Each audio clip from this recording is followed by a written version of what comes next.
네, 안녕하세요. 안녕하세요. 어, 제가 본격적으로 발표하기 앞서서 잠깐 한창 졸린 시간이기도 하니까 아이스 브레이킹도 할 겸 한 가지 질문을 좀 드려보겠습니다. 제 질문에 답변을 가볍게 해주시면 좋을 것 같은데 오늘 내가 이 자리에 온 이유는 난 아직 사실 PM이나 PO 업무를 해본 적은 없고 하고 싶은 그런 의지를 갖고 한번 어떻게 일하는지 들어보고 싶어서 오신 분 거수 한번 부탁드릴게요. 네. 네. 여기서 잘 안 보여요? 네, 죄송해요. 네, 좋습니다. 그다음 나 이제 PM 이제 막 시작했고 이제 이 정도면 좀 재밌을 것 같아. 좀 더 잘해보고 싶어 하는 마음을 지닌 나는 이제 한 1년에서 한 3년 차 정도 되는 PM이다. 거수. 네. 비슷비슷하네요. 마지막이에요. 나는 이제 어느 정도 PM 맛도 봤고 이제 할 줄도 아는데 좀 쟤는 어떻게 일하는지 좀 궁금해서 왔다. 거수 한번 부탁드릴게요. 4년 차 이상의 PM 분. 네. 그분들 손 내리지 마세요. 네, 네, 네. 그대로 들고 밖으로 퇴장하시면 됩니다. 네, 농담이고요.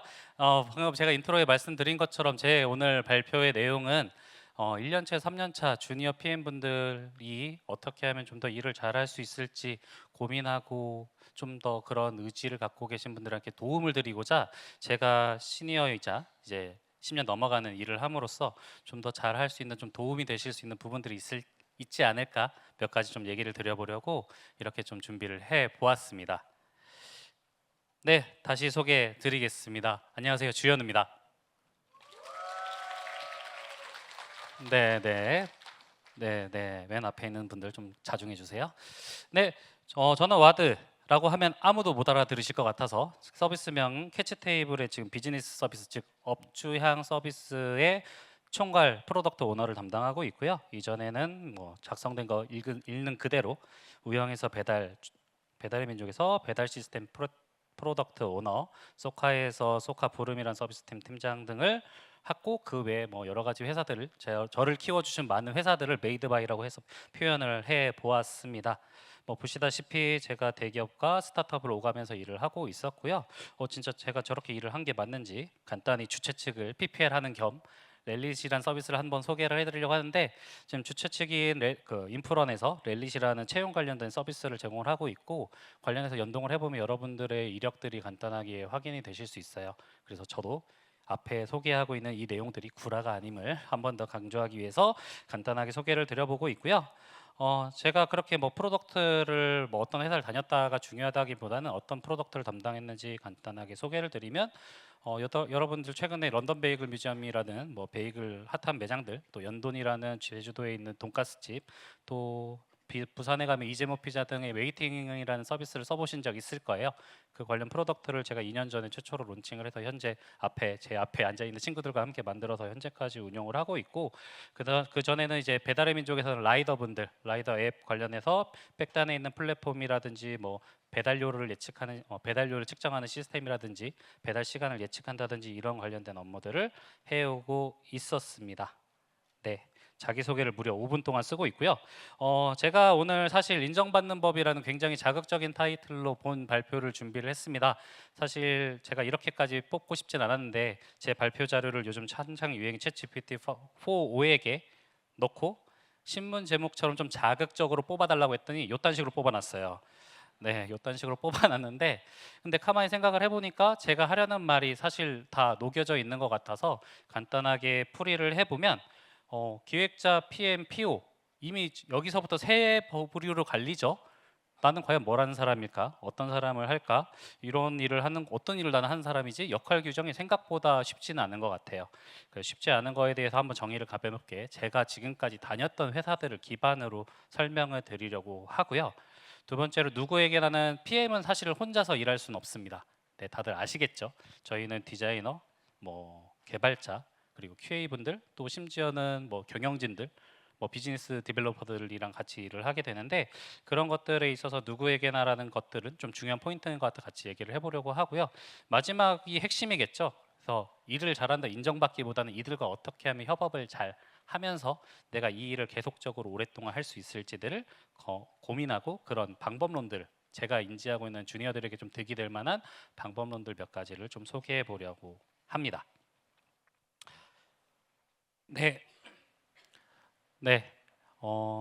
그래서 이제 본격적으로 시작을 하려고 하는데, 그래, 서비스 기획자 PM, PO는 뭘 하는 사람일까부터 간단하게 시작을 해보려고 해요.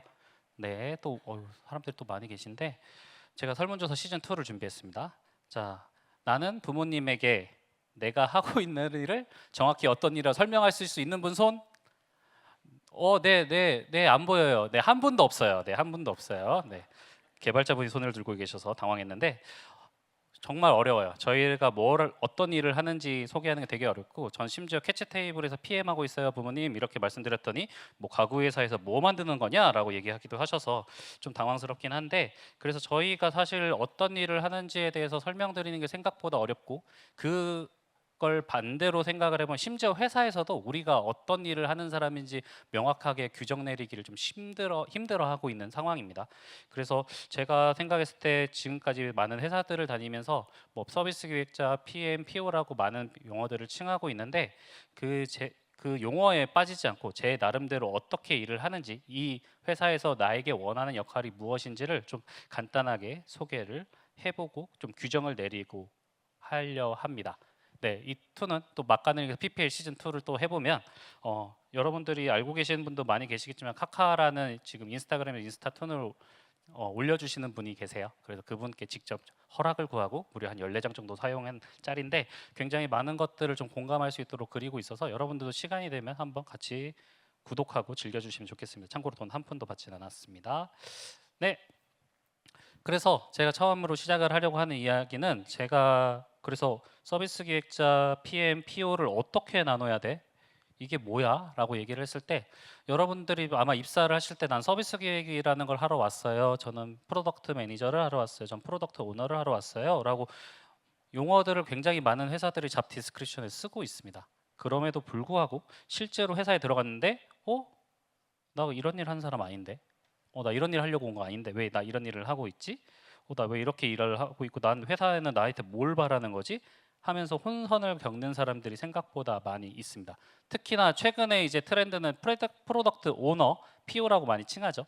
PO라고 칭하는 회사는 정말 많은데 실제로 내가 알고 있는, 즉 토스 이승건 대표님이 말하는 프로덕트 오너에 대한 여러 가지 강연들, 그리고 시중에 가장 유명한 책 중 하나인 그 쿠팡의 그 쿠팡의 성함이 기억이 안 나네요.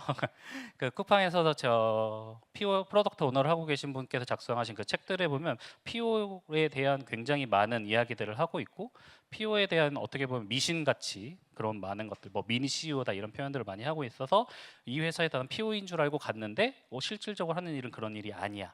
라고 해서 굉장히 많은 혼선들을 좀 갖고 있는 것 같아요. 그래서 제가 생각을 했을 때 사실 이런 직책명들로 구분을 했지만 실질적으로는 그렇게 일은 하고 있지 않아서, 제가 직접 경험해 본 결과를 토대로 한 PM이라는 직무를 한 세 개로 쪼개 보았을 때, 그리고 보편적으로 용어를 썼을 때 이렇게 구분이 될 것 같아서 한번 간단하게 소개를 해보려 합니다. 절대 이 용어에 속으시면 안 됩니다. 그래서 보통 서비스 기획자라고 칭하는 부류들, 이 분들은 정말 어떻게 보면 꼼꼼함의 끝판왕들을 원하는 회사들이라고 볼 수 있어요. 그래서 보통 어떻게 화면을 그리고 어떻게 메뉴 구조를 짜고 어떻게 정책을 만들고 이것대로 개발자랑 디자이너 분들에게 전달드리면 그대로 만들면 됩니다. 네, 그렇게 만들길 원하는 사람들이 서비스 기획자라는 표현을 많이들 쓰고 있는데, 보통 이 조직들은 탑다운이 굉장히 많습니다. 왜냐하면 하늘에서 내려온 의견을 그대로 만들어주면 되기 때문에 그런 것들을 많이 칭하는 회사들이 보통 대기업의 IT 조직들, 이미 새로 오신 상무님이 야 나 이거 새로 맞게 만들 거야 만들어줘 라고 던지거나, 아니면 초기에 그 보통 프로덕트 매니저의 PM 출신이나 PO 출신 대표님이 있는 회사들이 이런 경우가 굉장히 많아요. 왜냐하면 머릿속에 내가 하고 싶은 게 다 있어, 이거를 실현시켜 줄 수 있는 실제로 꼼꼼한 사람이 필요해 라고 해서 이런 직군을 원하는 경우가 있고요. 저도 회사를 다닐 때 밑에 써 있는처럼 그런 회사들이 제가 원하는 역할들은 이런 것들이 있었다라고 말씀드릴 수 있을 것 같아요. 그리고 아마 여기에 앉아 계신 분의 80% 이상은 여기에 속할 것 같은데, 여기 보통 말하는 PM은 프로덕트 매니저, 즉 구현의 올라운드 플레이어입니다. 즉 앞에서 만들었던 뭐 꼼꼼함도 꼼꼼함이지만 그것뿐만 아니라 일정도 관리하고 어떻게 하면 이 사람들의 매니저의 리소스도 관리하고, 즉 A부터 Z까지 만들기 위해서 모든 것들을 챙기는 사람들이 어떻게 보면 PM, 대부분의 여기에 속하겠죠. 근데 여기까지도 아직은 탑다운입니다. 왜냐하면 회사에서 이미 하고자 하는 바는 팀장님이든 누구든 다 정해서 가지고 오기 때문이죠. 그래서 보통은 목적 조직이 많아요. 대부분 스타트업 좀 어느 정도 볼륨 있는 스타트업이라든지 IT 대기업들이 이런 직무들을 굉장히 많이 원하고 있고 제가 밑에도 써놨지만 뭐 배달의 민족에서도 저는 저렇게 경험을 했었고 소카에서도 비슷한 경험을 했었고 카카오랑 네이버도 약간 PM인데 약간 극단으로 좀 치달아 있는 이유는 이 회사들도 이 안에서 조금씩 PM을 사용하고 있는 형태가 조금씩 다르기 때문에 좀 더 카카오는 PO에 가까운 쪽 그리고 네이버는 PM에 가까운 쪽 서비스계에 가까운 쪽으로 직무를 하고 있는 것을 제가 다양한 친구분들을 통해서 파악을 해볼 수 있었습니다. 마지막으로 PO예요. PO는 뭐 많이들 칭하고 있고 최근에 맞는 트렌드로 와서 말씀을 드렸지만 이분들은 지금까지는 어떻게 만들고 만드는 것 자체를 하우의 관점에 접근했다면 PO는 좀 약간 와세 관점에 좀 접근을 하는 것 같습니다. 그래서 어떻게 하면 이 비즈니스가 잘 돌고 이 비즈니스가 달성하기 위해서 무엇을 만들면 될지를 고민하게 되고 보통은 바텀업도 많이 이루어지게 돼요. 그래서 아예 프로덕트 제품 주도 개발이라는 업체들은 바텀업이라는 형태로 어떻게 보면 우리가 직접 고민하고 고려했던 것들을 하나의 스쿼드 조직 안에서 바텀업 올려서 실제로 수행하고 처리하고 하는 것들을 하는데 사실 제가 지금까지 인지한 회사 중에 대부분은 PO는 없는 것 같습니다. 제가 유일하게 인지하고 있는 회사 아마 토스 정도가 될 것 같은데 그 외 회사들은 아마 이런 식으로 운영하는 거 생각보다 쉽지는 않아요. 조직이 커지고 체계화되고 이렇게 수행하다 보면 이 업무에 있어서 PO라는 직책을 수행을 하고 싶지만 실제로 PO답게 일을 하는 거는 회사가 준비되어 있지 않다 정도로 이해해 주시면 될 것 같아요. 그래서 실제로 제가 했던 것들을 좀 간단히 가져와 봤는데요. 제가 서비스 기획자라고 불리던 시절에 있던 맨 왼쪽은 많은 분들은 뭐 어느 정도 연차가 있으신 분은 익숙하실 거예요. PPT를 가지고 화면 기획이 어디서 어떻게 흐름이 흘러가고 그 정책들이 어떻게 이어지고 그래서 그 내용들이 어떻게 흘러가는지 제가 엠넷닷컴이라는 뮤직 스트리밍 서비스를 하면서 만든 기획서를 10년 만에 들춰봤는데 PPT 여기 보시면 잘 보이실지 모르지만 이게 한 160장짜리 아마 기획서였던 걸로 기억을 해요. 그만큼 굉장히 꼼꼼하고 A부터 Z까지 막 버저닝 관리하면서 중간에 변경된 건 어떤 것들이 있는지 설명하기도 하는 것들이 있었고 이제 PM으로 가면서부터 이제 전체적인 흐름, 이 프로덕트가 어떤 단계에서 어떻게 흘러갈지 그리고 이것을 달성해야 되는 목표는 무엇일지 그리고 이 과제들에 대해서 전체적으로 일정 관리는 어떻게 할 것인지들을 하게 되는 단계가 이 단계가 되는 것 같습니다. 맨 마지막은 지금 제가 최근에 이제 앞서 말씀드렸던 캐치 테이블 웨이팅할 서비스를 만들려고 할 때 이 비즈니스가 동작하기 위해서 우리는 어떤 걸 만들어야 되고 무엇을 만들어야 되고 이런 고민들을 하는 것들을 했던 이 경험을 간단하게 말씀을 드리는데 뭐 밑에 보면은 이게 무슨 그림이야 생각하겠지만 저희가 아마 웨이팅 써보신 분들 알겠지만 매장 앞에 이런 거치대가 스탠딩으로 있을 거예요. 근데 그런 것도 저희가 필요하다 보니까 실제로 종이를 실제 사이즈로 만들어 왔던 마크 1입니다. 네, 감회가 새로운 친구 한 2명 정도 보이는데 이런 식으로 저희는 프로덕트 전반에 대해서 모든 것들을 고민하고 만드는 PO까지 성장하기를 많은 분들이 원하실 거라 생각을 합니다. 그럼 여러분들이 이렇게 제가 앞서 말씀드린 것처럼 조직에서 각각의 원하는 역할 그리고 어떤 것들을 수행해야 되는지 나름 정의를 내려보고 그럼 내가 우리 회사는 어떤 걸 나한테 원하지? 라고 생각을 해봤을 때 그 부류에 나는 결을 맞춘다든지 난 도저히 이 결이 맞지 않아 라는 판단들을 간단하게 해보실 수 있을 것 같고요. 그래서 이제 PM의 쓰임이 생각보다 회사마다 막 굉장히 많이 다르다는 걸 아시게 될 거예요. 이직하게 되시면요. 그 전까지는 아실 수 없을 것 같은데 PM 쓰임이 회사마다 조금씩 다르고 여러분들이 하고 싶은 것이 잘 일치되는지를 꼭 염두해보고 판단해보고 고려해보시면 좋을 것 같습니다. 그래서 이제 여기까지가 간단하게 정의를 하면 그럼 PM으로서 PO로서 서비스 기획자로 이제 너무 용어를 많이 말하는 게 저도 말이 아파서 그냥 앞으로 PM이라 칭할게요. PM이라 칭했을 때 그럼 PM은 뭘 잘하면 돼? 어떤 걸 잘하면 돼? 라고 생각했을 때 저는 이렇게 좀 정리를 해보았습니다. 그래서 뭐 많은 분들, 많은 PM을 해보셨던 분들, 그 선배들 그리고 많은 강연에서 보면 문제 정의랑 이제 문제 해결력 이렇게 많이들 표현하고 있는데 저는 크게 두 가지 문제 정의와 실행력으로 바라보고 있습니다. 뭐 마음 같아서는 다 세분하게 뜯어보고 싶긴 하지만 간단하게 얘기를 해보면 저희 여기 앞에 있는 저희 팀원이 한 명 있는데 저랑 티타임을 하다 이런 질문을 했어요. 저 여러 하나의 특정한 분야의 전문성을 좀 갖고 싶은데 전문성 없이 이것저것 막 다 하는 것 같아서 제 전문성이 떨어지는 것 같아서 고민이에요. 라고 해서 제가 가만히 고민을 해보니까 어라? 나는 그럼 뭔 전문성을 갖고 있지? 배달도 했다가 카드사는 왜 간 거야? 카시어링에다가 이렇더라고요. 그래서 나는 이 친구한테 어떻게 눈에 보이지라는 고민을 잠깐 하게 되는데 그런 걸 떠나서 그러면 PM으로서는 사실 직무의 산업에 대한 이해도가 높으면 좋겠지만 가장 핵심은 이 두 가지라고 저는 보고 있어요. 결국은 어떻게 문제를 정의하고 즉 우리 프로덕트가 처한 환경에서 해결해야 될 것들을 어떻게 바라보고 있고 그것들이 처리되기 위해서 해결되기 위해서 어떻게 실행을 잘 하는지가 중요하다고 판단하고 있습니다. 그래서 이 두 가지를 또 간단하게 좀 더 딥하게 보면요. 문제 해결, 즉 문제 정의를 먼저 해야 되면 이 문제 정의 다들 많이 들어보셨을 거예요. 이미 충분히 잘들 하고 계실 거고 그럼에 있어서 우리가 무엇을 해치워야 되는지 정확하게 인식하는 건 너무나도 중요합니다. 그리고 이 문제를 해치워야 됨에 있어서 누군가의 어려움, 힘듦을 해소하는 게 아니라 이게 비즈니스가 동작하는 배경에서 이 문제가 정확하게 정의가 되어야 됩니다. 그래서 고객이 진짜로 원하는 게 무엇인지 판단하고 고민을 해야 되는데 그렇게 하기 위해선 여러분들이 프로덕트마다 여러 가지 분석법들이 있을 거예요. 그래서 최근에 뭐 데이터 분석이라든지 뭐 여러 가지 잠깐 뇌정지가 왔는데 그런 방법에 있어서 뭐 지표를 확인한다든지 뭐 FGI를 한다든지 현장 인터뷰를 한다든지 방법들이 많이 있을 텐데 그런 방법들을 최대한 많이 활용해서 객관적인 이들의 필요한 것들이 어떤 것들이 있는지 파악하는 게 정말로 중요합니다. 그냥 운영팀에서 영업팀에서 이거 필요해요 만들어 주세요라고 엄청나게 많이 얘기를 하실 거, 엄청나게 많이 요구를 받으실 거예요. 마케팅도 마찬가지고요. 그러면 그게 진짜 왜 필요한지를 다시금 따져보고 판단하고 고민하셔야 됩니다. 그냥 해달라고 해서 다 해주면 엉망이 되실 거예요. 제가 옆에 이제 그림을 하나 이제 띄웠는데 이게 실제로 저희가 캐치 테이블 웨이팅 업주분들이 여러분들이 웨이팅을 걸었을 때 호출하는 화면입니다. 이 화면에서 고객들이 가장 반응이 좋았던 개선건이 하나 있었어요. 그러니까 저희는 뭐 여기서 호출을 할 때 어떻게 하면 고객들이 잘 호출하게 해주지, 어떻게 하면 고객들이 헷갈리지 않게 해주지, 일괄로 호출해줄까 막 이런 고민을 책상에서 막 고민하고 있는데 어느 날 이제 실제로 영업팀에 와서 현우님 저 메모 기능 좀 만들어 주세요 라고 하셨어요. 메모요?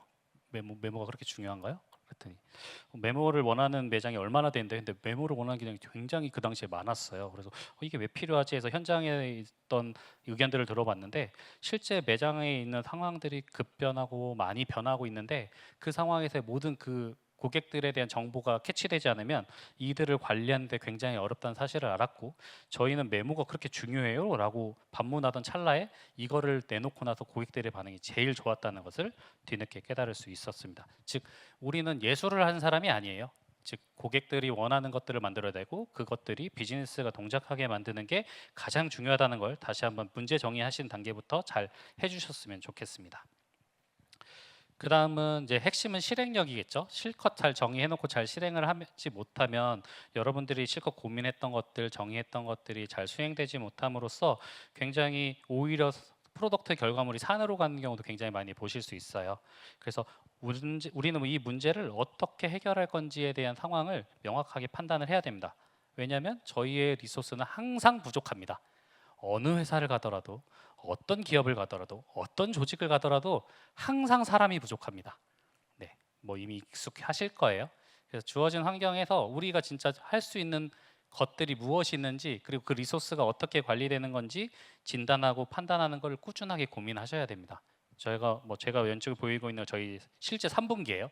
3분기에 저희의 7월, 8월, 9월 동안의 플랜을 짝 짜놓은 겁니다. 즉 여러분들도 어떻게 하면 이것들이 저희가 주어진 환경에서 어떤 걸 할지 이런 전체적인 흐름을 관리하고 계획하고 계셔야 되고요. 이 왼쪽에 중앙에 있는 그림 잘 보일지 모르겠지만 네, 제가 잠깐 우스갯소리를 얘기를 하면 저는 상반신을 굉장히 중요하게 생각합니다.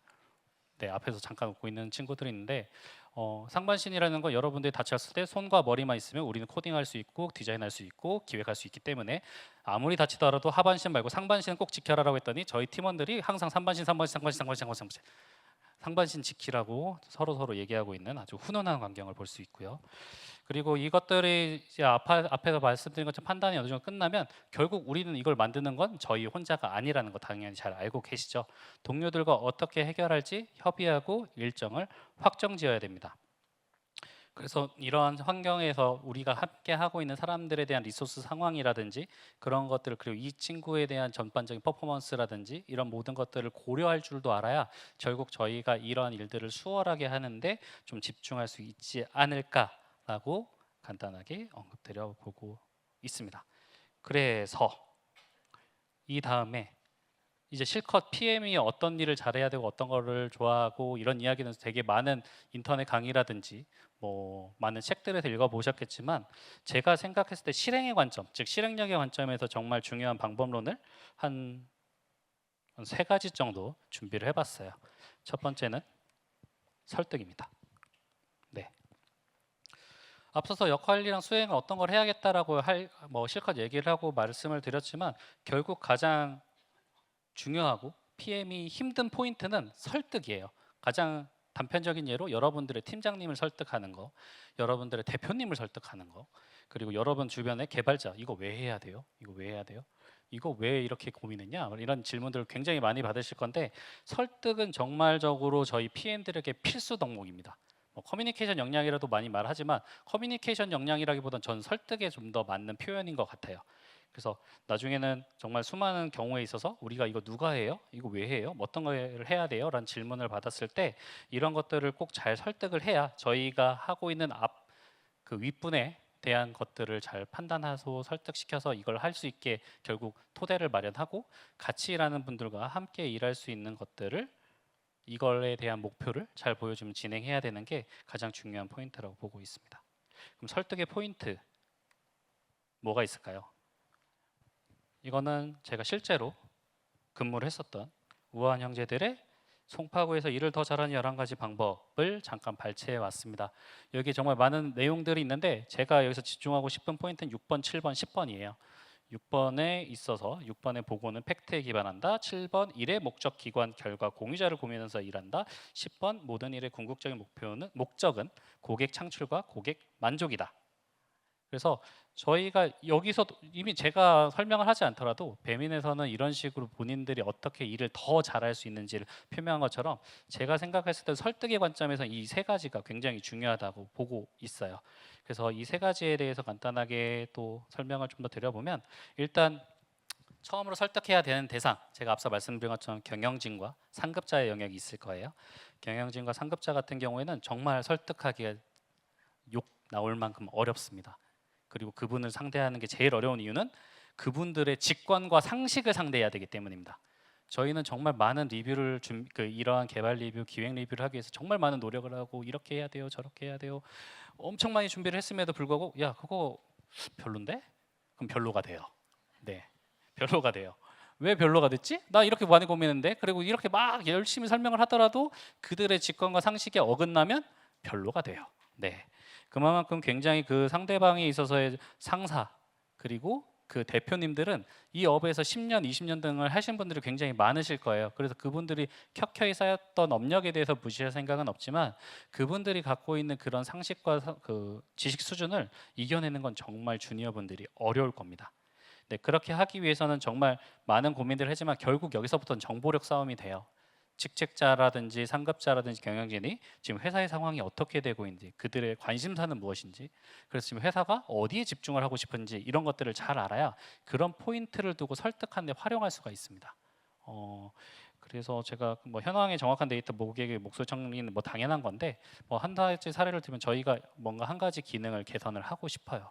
근데 이거 개선을 해야 우리 개발자분들이 운영 서스테인성 업무의 대응 리소스를 줄일 수 있어요.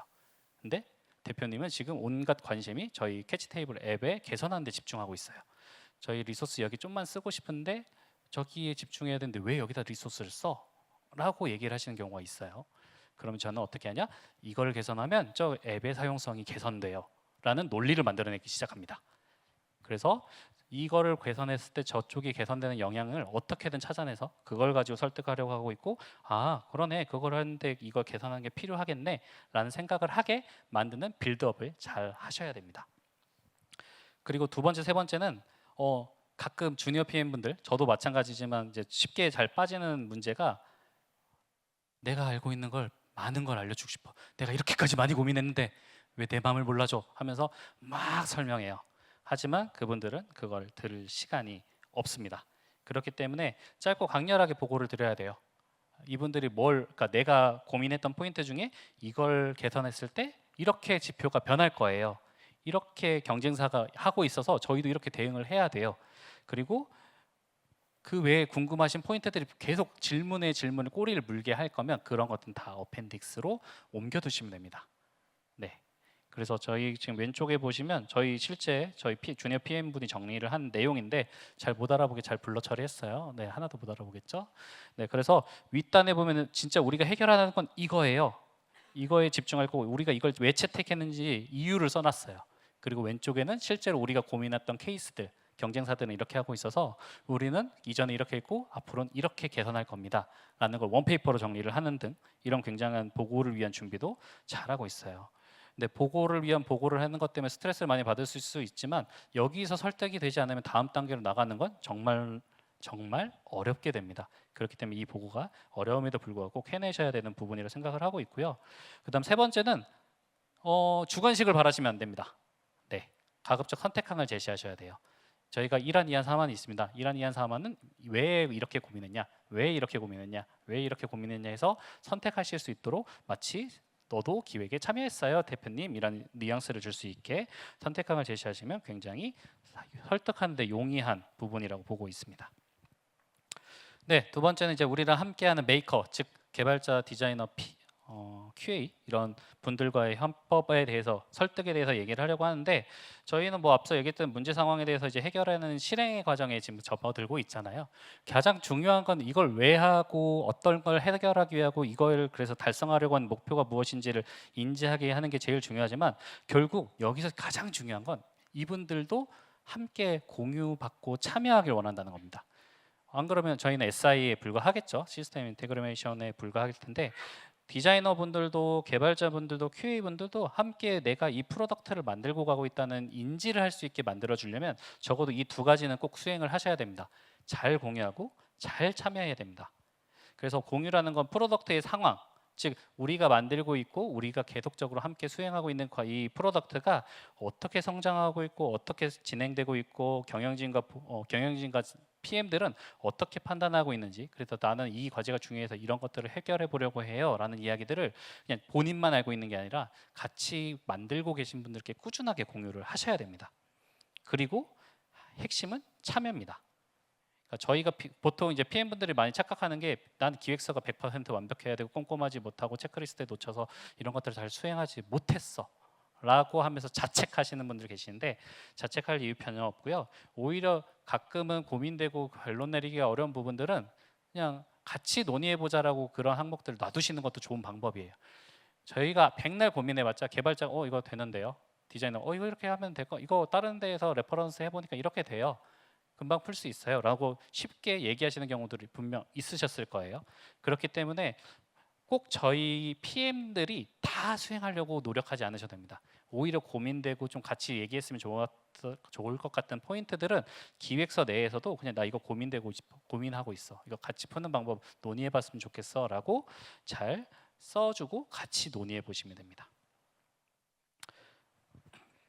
그래서 이제 같이 메이커분들과 일을 함에 있어서 같이 주로 포인트를 해야 되는 것들을 제가 한 4가지를 좀 쪼개봤는데, 핵심은 항상 듣는 얘기예요. 우리는 항상 일정이 부족하고 뭐부터 해야 되고 뭘 해야 되고 이거 결정 좀 해주세요라는 결정의 순간들이 굉장히 많이 오는데, 그러면 저희는 적어도 필수 요건과 선택 요건을 명확하게 분리를 하셔야 되고요.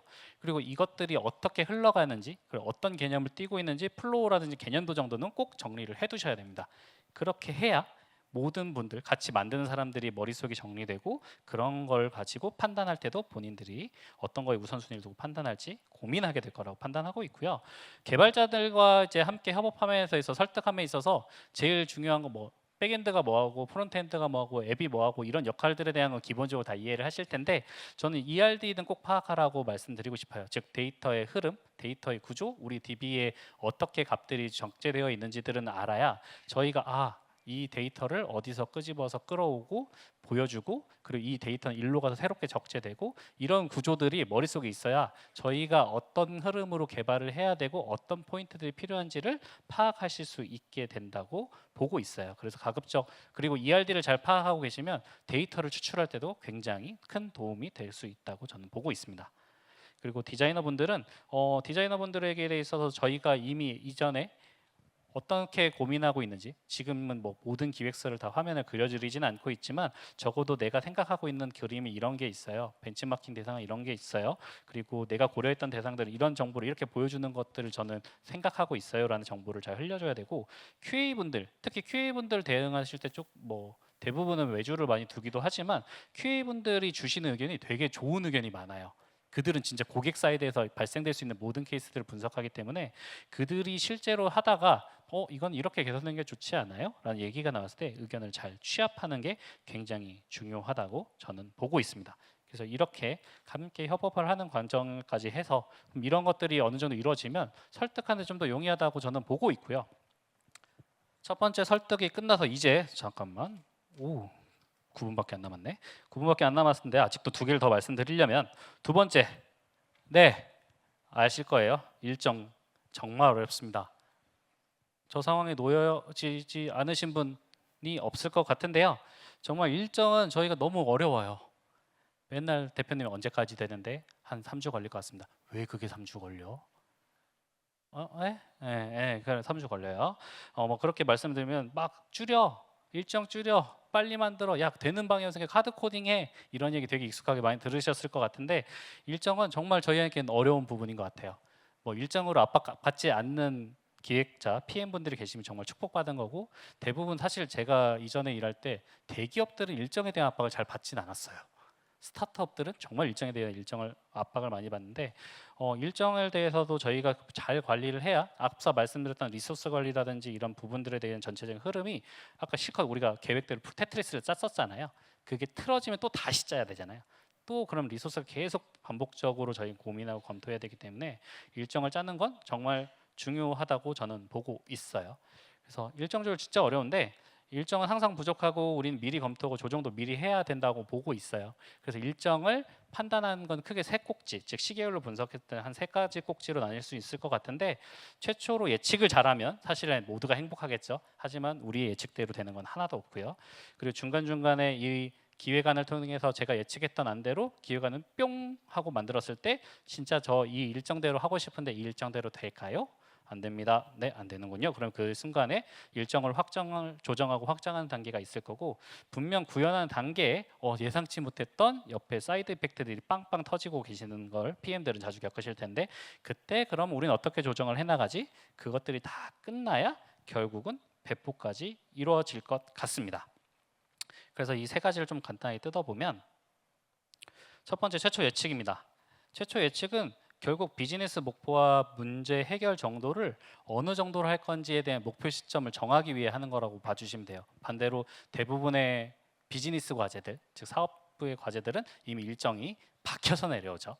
박혀서 내려오는 경우도 있는데 뭐 그렇지 않고 저희가 이 과제를 어느 정도 수행하려면 이 정도 목표 일정을 갖고 할 수 있을 것 같아요 라고 피드백을 역으로 주기도 하는 두 가지 포인트가 있을 텐데 비즈니스 목표 시점이 명확하게 하늘에서 내려온 경우랑 저희가 자체적으로 판단하는 경우는 조금 판단하는 기준이 다를 것 같아요. 그래서 비즈니스 시점이 존재하는 경우에는 일정 내 구현할 수 있는 필수 항목과 선택 항목을 반드시 구분하셔야 돼요. 사업팀이 이것도 하면 좋겠어요. 뭐 운영팀이 이것도 했으면 좋겠어요. 마케팅 이것도 했으면 좋겠어요. 막 이렇게 산더미 같이 가져오실 때 거기서 진짜로 중요한 우선순위와 필요한 기능들을 잘 캐치해내셔야 돼요. 그래서 이게 없으면 어떻게 해야 돼요? 운영으로 풀 수 있어요? 이런 이야기들을 할 수 있는 그 기준들을 PM들이 열심히 고민하고 정리해야 됩니다. 네, 왼쪽에 있는 그림처럼 어느 정도 이제 경력이 쌓이면 이거는 이 정도 걸리고 이런 거 막 걸리고 막 머릿속에 계산이 되는데 아직 주니어 분들은 이게 잘 되진 않아요. 그게 쉽진 않지만 그럼에도 불구하고 꼭 이게 필요한 기능인지 필요하지 않은 기능인지 필요한 부분과 아니라는 것과 MVP를 명확하게 정리를 하기 위한 여러 가지 고민들을 하셔야 됩니다. 그리고 자체적으로 판단할 때는 저희가 이게 자체적으로 판단할 때 제일 쉽게 빠지는 게 일정을 이렇게 크게 잡아요. 한 달 정도면 될 것 같습니다. 네, 아마 유저 스토리 이런 책들을 많이 보면 돌쪽 얘기라고 해서 되게 쪼개서 보라는 얘기를 많이 하잖아요. 저희도 업무를 최대한 쪼개서 보셔야 됩니다. 거대한 것들을 수행할 때 큰 덩어리로 보면 결과적으로 한 달 뒤에 봤는데 다 만들어지지 않아 있는 경우를 많이 볼 수 있어요. 그래서 중간중간 우리가 할 수 있고 확인할 수 있는 단계를 잘 페이지를 쪼개서 어떻게 최소한의 단위로 수행할 수 있는지를 판단하고 진행을 하셔야지, 안 그러면 나중에 이상한 코끼리를 만나시는 경우를 왕왕 발생할 것 같습니다. 그래서 최초로 예측을 할 때 일정들을 이렇게 짜는 것들을 좀 주의하시면 좋을 것 같고요. 그다음 구형 공수를 할 때 그럼 나 어떻게 공수를 잘 할 수 있어요? 나 구형 공수하는데 좀 몇 가지 팁을 주세요라고 말씀하실 것 같아서 말씀을 드리면, 백엔드 분들은 보통 아키텍처 설치하고 변수를 지정하고 로직을 구현하고 앱과 프론트와 앱과의 상호작용들을 보통 개발해서 구현 공수에 포함을 하곤 해요. 그래서 이런 것들을 만들 때 얼마만큼 복잡할지 고민해 보면서 일정을 감안해 주시면 좋을 것 같고요. 프론트엔드 앱은 당연히 화면의 수와 백엔드의 상호작용, 그리고 디자인의 검수, 그냥 디자인의 난이도가 어느 정도인지 이런 것들을 예측할 때 판단하는 기준으로 쓰시면 좋을 것 같고요. 디자이너 분들은 뭐 벤치마킹하고 사전 조사할 수 있는 자료량이 많은지 적은지 판단해서 화면의 수와 공통 컴포넌트, 요즘 디자인 시스템 얘기 많이 나오죠. 그런 것들 적용 가능한지 검토하고, QA는 이 서비스가 전체적으로 이번에 계산하는 포인트가 어떻게 영향을 받는지를 판단하는 걸 고려해 주시면 좋을 것 같습니다. 네, 일정 확정입니다. 네, 일정 확정은 뭐 사실 저희가 개발 리뷰나 기획 리뷰를 이제 개발자, 디자이너 여러분들께 하면서 여러 가지 일정 조정을 하게 될 텐데, 대기업과 스타트업의 일정을 짜는 법은 좀 다른 것 같아요. 대기업은 솔직히 책임을 되게 중시합니다. 이거 네가 했지 못했지, 그래서 직렬로 짜는 경우가 많아요. 즉 앞에 게 끝나야 다음 거 가고 다음 게 끝나야 다음 게 가고 이런 식으로 많이 가는데, 스타트업은 얄짤없습니다. 네, 겹쳐요. 막 병렬도 하고 이렇게 하고 먼저 할 수 있는 걸 하고, 그래서 속도를 굉장히 중시하기 때문에 중간중간에 그 일정들을 겹쳐서 먼저 선행할 수 있는 것과 후행할 수 있는 것들을 잘 판단해서 잘 중간중간 조율하시는 게 굉장히 중요합니다. 그리고 파악해두면 좋은 거는 당연히 담당자들의 휴가 일정도 꼭 미리 파악해 두시면 좋아요. 실컷 짜놨더니 저 다음 주에 발리 갑니다. 그런 경우 있어요. 발리 갑니다. 그랬더니 저 혹시 이거 일정 이렇게 잡혀갑니다. 저 다음 주에 퇴사해요. 이런 경우도 있어요. 그래서 그런 것들도 꼭 미리 판단해 주셔야 되고, 휴가가 있는데 도저히 이제 조정할 수 없는 거면 부득이하게 추가 근무에 대한 고민들도 여러분들은 꼭 해주시면 좋을 것 같습니다. 네, 중간 조정 과정이라고 이제 설명을 드려야 되는데, 구현 도중에 여러 가지 조정 일을 대응한다든지 명확한 파악, 상황 공유 뭐 이런 것들은 계속적으로 할 거고, 이거의 핵심은 결국 지금 잘 굴러가고 있고 잘 예정대로 되고 있는지를 꾸준히 체크하셔야 돼요. 근데 보통 이제 스크럼 할 때 모여서 잘 되고 있죠? 그러면 개발자, 디자이너, QA는 네, 잘 되고 있습니다. 근데 이제 오픈한 직전 가면 이게 문제입니다. 그렇게 말씀을 하시는 경우 꽤 많아요. 그러면 제가 한 가지 팁을 알려드리면, 꼭 매일매일 개발을 하고 디자인을 하고 구현을 하는 단계에서 전날 업무 종료할 때 이슈가 있었으면 이슈들을 문서화하고 그 문서에 취합된 내용들을 다음날 오전 스크럼에 반영해서 같이 논의하고, 이게 부러졌는지 안 부러졌는지 잘 판단하는 것도 중요합니다. 그리고 특히나 뒤로 갈수록 일정에 대해 지금 변동 사항에 대해서 잘 공유해 주셔야 돼요. 가장 일정에 화가 많은 사람들은 QA입니다. 네, 막판에 모든 책임들을 다 반당하게 되면서 QA 일정이 쪼들리면서 굉장히 많이 힘들어하는 경우가 있는데, 앞에서 변동 사항들에 대해서 QA 분들이 잘 알 수 있도록 잘 공유하는 것도 정말 중요한 포인트라고 보고 있습니다. 네, 뭐 일정을 짜는 건 좋은데 정확한 건 더 탁수 일정 정하는 거 되게 어려워요. 일정 한 3주 걸릴 것, 4주 걸릴 것 같아요. 언제 들어가요? 한 2달 뒤에 들어갈 것 같아요. 이렇게 얘기하는 경우도 있는데, 그럼 착수 일정도 저희가 계속적으로 고민을 해야 돼요. 중간에 새롭게 들어온 과제라든지 뭐 다양한 과제가 중간중간 치고 들어올 텐데, 그때마다 진행 중인 과제, 계획 중인 과제, 그리고 과제들의 타임 테이블을 저희는 꼭 인지하고 숙지하고 일을 하셔야 돼요. 그래서 조정해야 될 포인트들 잘 해야 되고, 그 다음에 상대방이 뭘 하고 있는지 잘 모르는 경우가 있어요. 그럴 때 꼭 상대방이 업무 상황들을 꾸준히 파악하기 위해서 오지라퍼를 가동하시면 좋습니다. 지금 어떻게 되고 있어요? 잘하고 있어요? 요즘 뭐에 집중하고 있어요? 하면서 상대방이 어떤 일을 하고 있는지 꼭 잘 파악해 두시면 좋을 것 같습니다. 네, 저한테 이제 허락된 시간이 40초 남았는데 간단하게 말씀드려보면, 마지막으로는 좀 책임감일 것 같아요. 책임감이라는 거 뭐 당연히 많이 말하고 여러분들 이직할 때 면접 보면 항상 말씀하시는 게 두 가지가 있어요. 하나는 커뮤니케이션, 두 번째는 전 책임감이 높습니다. 라고 얘기를 하시는 만큼 책임감에 대해서 많이 말씀을 하시는데 책임감은 그럼 어떻게 표현하냐? 저는 주니어 때 책임감을 보여줄 수 있는 치트키를 반응 속도로 보고 있어요. 그러니까 반응 속도라는 게 굉장히 많은 고민을 하게 되고 내가 빨리 만들면 되나? 빨리 반응하면 되나? 이런 게 아니라 어떤 이슈가 인입되고 질문이 들어왔을 때 빠르게 답변하려고 한번 시도해 보십시오. 내가 알든 모르든 무엇이든 이 상황에 대해서 대처함에 있어서 어떻게 하면 잘 반응하고 빠르게 답변하면 하는 상황들을 보면 다른 분들은 이분이 계속 이거에 대한 담당자라고 생각하고 더 많은 것들을 캐치업하면서 이 사람이 정말 많은 것들을 책임감을 느끼고 있구나라고 생각하실 수 있을 것 같습니다. 근데 내가 모르는데 어떻게 대답해요? 라고 얘기하시는 경우도 분명 있으실 텐데 그럴 때는 꼭 대답을 잘하라고 꼭 답을 달라는 게 아니에요. 이 상황, 문제 상황에 대한 답변을 그 전파를 아시는 분을 잘 찾아서 연결해 준다거나 팀장님에게 말씀해 주신다거나 이런 개발자를 찾아준다거나 좀 이 상황을 숙지하지 못한 분들을 적합하게 마치 교환원처럼 잘 연결해 주는 것도 PM들에게 있어서의 책임감을 보여줄 수 있는 좋은 방법이라고 저는 생각하고 있습니다. 네, 사실 세 번째에서 끝내야 되는데 제가 마지막으로 딱 한 가지만 더 말씀드리면 주니어 분들은 자기가 어디까지 해야 될 거고 어떻게 해야 되고 무엇을 수행해야 할지 되게 어려움을 많이 겪으실 거예요. 그럼 내가 뭘 모르는지 모르는데 뭘 질문해야 될지도 모르는 분도 꽤 많으실 거고요. 그랬을 때 그냥 내가 모르고 어떤 걸 모르고 내 상황이 지금 어떤지를 꼭 주변에 상시적으로 알리셔야 됩니다. 혼자서 막 고민하고 혼자서 막 기획하고 있고 나중에 기획안을 며칠 들여서 봤는데 엉망이야. 그럼 그제서야 수정하는 건 너무나 어려워요. 그렇기 때문에 꼭 중간중간 특히 초반에 내가 이런 것들에 대해서 힘들어하고 있고 고민하고 있어요 라는 상황 등을 주변에게 알려주시면 다른 개발자분들이 저 PM 지금 힘들어하는데 좀 확인해 봐야 될 것 같아요 라는 정보가 쏙쏙들이 들어옵니다. 그렇기 때문에 여러분들은 지금 주니어를 충분히 즐기세요. 그러니까 어려우면 어렵다고 얘기해 주셔도 충분히 괜찮습니다. 그런 것들에 대해서 부담감을 느끼지 말고 내가 이걸 다 해결하고 싶은데 팀장님에게 나는 도움이 되고 싶은데 이런 고민하지 마시고 어떻게 하면 내 상황에 대해서 명확하게 그들이 알 수 있게 잘 전파하는 게 그 무엇보다도 중요하다고 저는 생각하고 있습니다. 네, 드디어 마지막입니다. 제가 앞서서 이제 PM의 역할, PM은 뭘 해야 되는지, 어떤 거에 집중해야 되는지, 설득, 일정, 책임감, 뭐 상황 공유 다 얘기했는데 결국 제가 봤을 때 PM의 성공의 99%는 고객에 대한 관심이에요. 즉 상대방에 대한 관심인데 고객이라는 건 꼭 우리의 프로덕트를 쓰고 있는 사람을 의미하는 게 아닙니다. 그분뿐만 아니라 우리랑 같이 만들고 있는 내부 구성원들도 나의 고객이라 생각하고 이들이 어떤 일을 어떻게 하고 있는지 어떤 습성을 지니고 있는지 그리고 고객들은 어떤 패턴을 지니고 있는지 끊임없이 고민하고 관심을 갖는 사람들이 결국 PM으로서 굉장히 많은 인정을 받는다고 저는 한 번 더 말씀드릴 수 있을 것 같고요. 네, 챗 GPT한테 PM이 궁예처럼 모두의 마음을 관심법을 통해 보여줘라고 했더니 이딴 식으로 뽑아놔서 좀 부끄럽긴 한데, 네 아직 갈 길이 멀더라고요. 저희는 뭐 스파이더맨 보신 분들은 아시겠지만 피터 찌릿해서 피터가 느끼는 그런 찌릿한 그 말로 형용할 수 없는 감정들이 있어요. 감각들이 있는데 저도 마찬가지로 이제 연차가 쌓이고 시간이 흐르면서 자연스럽게 생긴 찌릿이 있어요.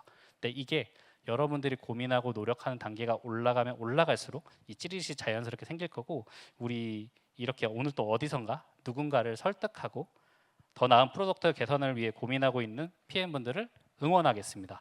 네, 제 발표는 여기까지 마치겠습니다. 감사합니다.